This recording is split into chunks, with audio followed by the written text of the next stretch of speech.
গান করতে করতে শিয়ালিনী খেদুর পকেট থেকে টাকা নিতে যাবে, এমন সময় কি ব্যাপার শিয়ালিনী?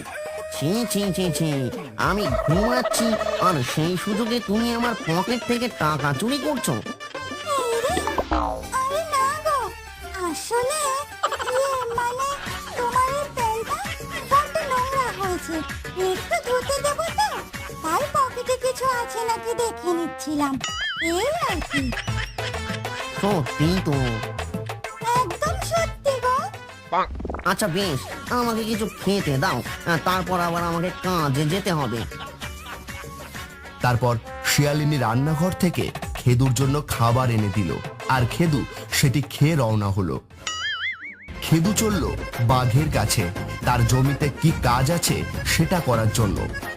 বাঘমশাই, জো হুকুম। ও, চলে এসেছিস?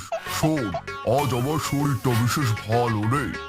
তুই যা, জমিতে নারকেল কুলে চারা বসানো হয়েছে নতুন, ওর আগাছাগুলো পরিষ্কার করে দে একটু।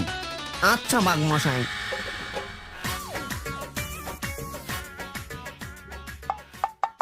এই নান্টু ঘটকের কথা শুই না, এই অল্প বয়সে করলাম বিয়া, এই হে হে হে হে হে হে হে হে হে। শিয়ালিনী, হ্যালো, এই কি করছো শিয়ালিনী? ও বানর ভাই, তুমি তা কি মনে করে? সবার চেয়ে সেরা তুমি, আমার চোখের মনি। এই তোমার জন্য আমি এই জীবন দিতেও রাজি। কবে তুমি বুঝবে শিয়ালিনী, এই আমি তোমায় কত যে ভালোবাসি। এই বানর, তোর সাহস দেখে আমি অবাক হয়ে যাই।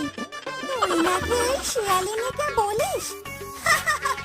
যা এখান থেকে, আর লাগবে না তোর গোলাপ। এই বলে শিয়ালিনী বানরের হাত থেকে গোলাপটা নিয়ে ছিঁড়ে ফেলে দেয়। কোথায় আমি স্বপ্ন দেখি জঙ্গলের রাজার সাথে ঘুরবো ফিরবো, আর সেখানে কিনা তুই এসে আমায় ধর। তোর মতো বানরের গলায় আমি হলাম মুক্তোর মালা, বুঝলি? তারপর বানর অপমানিত বোধ করে সেখান থেকে চলে যায়। উফ, এই শিয়ালিনীর বড্ড দেমাক। ও কি কোনোদিন আমাদের মনের দুঃখ বুঝবে না? বোঝে না শিয়ালিনী, বোঝে না, বোঝে না।